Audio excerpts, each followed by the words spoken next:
22nd of January, 2024. I had talked about doing these videos, and now I'm going to start.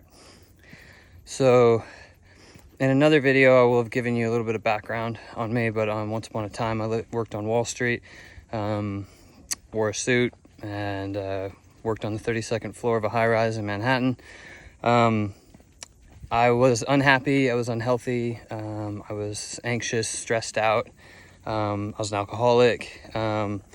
Basically, inside I was just miserable. Outside, hey, it looked good, wearing a suit, going to clubs, flying in private jets, like living the high life, if you will. But inside, my soul was just dying. So about 11 years ago, I quit my job a week after they promoted me, walked away from all the golden handcuffs, which is all the stock options and everything else, and set sail.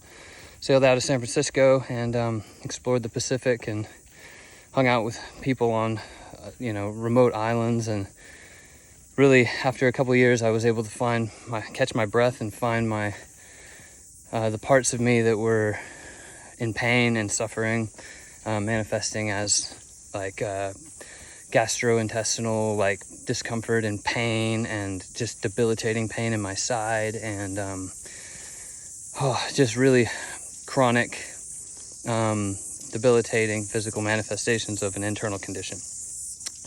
After 3 years, I quit drinking, and because I was in a peaceful place, and I was like, I'm still miserable. And so I quickly deduced that my mind was driving me absolutely crazy. And so the universe put me in touch with somebody who had a thumb drive of books on meditation and spirituality, etc. And that's when I started getting the tools to actually meditate. I had also begun eliminating things from my diet, trying things like FODMAP and gluten-free and, going vegetarian and all this stuff. Some of it worked. It was like it would manage the pain in my side, but it wouldn't eliminate it. And it wasn't until I started meditating regularly for at least an hour a day every morning, and really consciously eliminating the other distractions in my life and the other stressors. I think for a period of about a year and a half, I got rid of my phone. And I really went deep into meditation. And after about a year, I was becoming quite peaceful. I was aware that my mind was just racing. It was just shooting past, future, regrets, fear, pain, just anything was just relentless. But when I started meditating, I started to feel very peaceful. And I started to understand that I wasn't all of those thoughts, and I could actually just observe them. And once I did that, I started to feel strong emotions come up. And the emotions that I was feeling was mostly pain. It would come up as a strong tension, and then it would tears would come to my eyes. It would be overwhelming, and I'd have an urge to push it back down, but I wouldn't. I would just keep breathing, and I would just experience whatever was coming up. And that was usually a story would be ripping around my head about something in the past, or something I've covered up before or didn't want to feel, or some trauma from childhood, or someone, because I had at times that I was abused by either a parent figure or a step parent, or someone yelled at me and said, "You're a shit," you're this, and that all got stored. And so the longer I sat in these meditation sessions and just let the tears flow, every time afterwards, it would feel like there was a hole blown out of my chest. But then after, I would feel a lightness. I would feel a peace. And every time, that feeling grew. And my feeling of joy and peace grew every time. And so I would do these sessions, and after about a year and a half, and I was in Fiji at the time. I had sailed to Fiji. I was running a charter business that I had started to allow me to stay in these beautiful remote places to do this healing work. And I was in a bay. It was dead calm. It was just so serene. Everything was still. There wasn't any wind that day. All I could hear is some birds in the trees and maybe a distant like machete hack from a village or something. And I was about an hour into my meditation, and when I closed my eyes, I could see this like these concentric kind of like, I don't know, like it's just in this deep meditation, it was like shoo, shoo, shoo, like almost like when you close your eyes and you can see your pupil, but then it disappears, and that just kept happening, and it was beautiful. And then my perspective was immediately above my body. So I was on the bow of the boat on the nets, and my perspective, my consciousness was 2 meters above me, watching my body meditate on the nets. And it was so cool, because that's one of those things you can't unsee. And basically what the universe or consciousness or whatever wanted to show me was that I was right. I wasn't my thoughts. I was right that I wasn't my pain. I was right that I wasn't my reactions and my history. And furthermore, I wasn't my body. And that was amazing. And it was incredibly liberating and freeing because once I saw that, nothing really bothered me anymore. And because I understood that I wasn't the personality of or whatever, like whoever had called me this in this body. I wasn't who they've shamed me of, like things I've done in the past. I wasn't my learnings. I wasn't my successes. I wasn't my failings. I was simply consciousness. And not only that, it was consciousness that wasn't really attached to this body. And from then on, it was so cool because anytime I wanted to be peaceful and have perspective, I would just meditate deeply.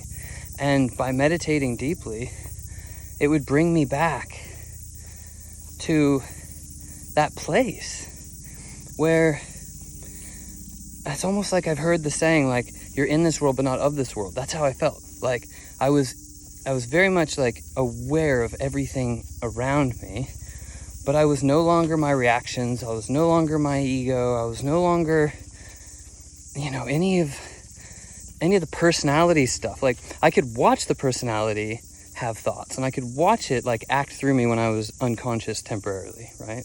Or even, as I'll get into later in these videos, like how there's been periods in my life where I've slipped back into unconsciousness. And I'll get really raw about that with you, and why. And it's fascinating and scary and unsettling and everything. But really, what I have learned is I must meditate regularly in order to keep a grip on reality.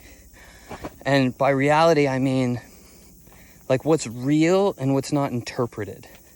Because most people, I would say like 95 or 99% of people, live in an interpreted reality. So their reality is filtered through their personality, their ego, their mind process, their past pain, their reactivity, and they miss the beauty of reality and nature all around them. And really, my intention by sharing this is, well, first and foremost, to remind myself, because I'm human, just like you, and I also am on the same spiritual journey as you, and I believe, as many have said, including Oprah and other people in the spiritual community that have come up, that are widely read and seen and recognized, they say that we are spiritual beings having a human experience, and I have seen that to be absolutely the truth, because we are pure consciousness that's currently experiencing a human being, and that's cool, and it's so liberating, because when you realize that, and when you see it from the perspective that I've seen it, which proves that it's absolutely the case, you're not your body, You're not your mind, which means that you're just consciousness. And consciousness is immortal. So consciousness, like, it doesn't die. It's not the body. It's not the mind. So the mind and the body, like, will stop functioning, and then it will become matter, and then it'll get uptaken by other life in the planet. But consciousness is everywhere. It's immutable. It's immortal. Like, it's just the life force energy that's in everything. And what's really, like, cool is you're that. Because when you meditate, you can be aware of your thoughts. And if you can be aware of your thoughts, then that means that you're not them, by definition. And if you're not them, and you're just awareness, and you're just aware of your thoughts, then you're not going to cease to exist when the thoughts go away, right? You were there before, and you'll be there after. And I'll get into it in later conversations about karma, the karmic cycle, basically why your consciousness is here in this form, and what I believe your purpose here is. Even though I like the quote that that existence is just here to exist, so you don't have to overthink it. But from a spiritual evolution perspective, I believe that there is a reason for all of this, and I'll get into that. But yeah, so that's basically very high level background, and I think I'm gonna, I think I'm going to do these sessions on the kayak and on hikes, because when I'm in nature without distraction is when I think clearly, and want to share that with you. There won't be a lot of like editing and fancy transitions and all of that, because it just is time that I'd rather spend with my son, or meditating, or with my beautiful partner, or sailing, or doing something soul-fulfilling. So I hope you don't mind, but I hope this is useful to you. And know that you're loved. Know that you are whole. Know that you're enough. Know that, like, in this moment, no matter what your life situation is, like, no matter what, it could be like the worst story you could ever tell yourself, or it could be the best story you could ever tell yourself. You could be like on a high or on a very low, or you could be in the middle somewhere just cruising. No matter where you are, if you just go home to yourself and you just meditate, you will have peace. And I promise you, if you heal your pain by just feeling your feelings in that state, you'll have more joy and peace and love, and more just contentment, and you'll be more resilient to any external shocks than you could ever imagine.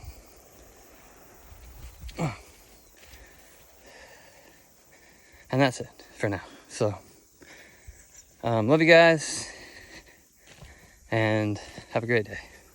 Okay, bye.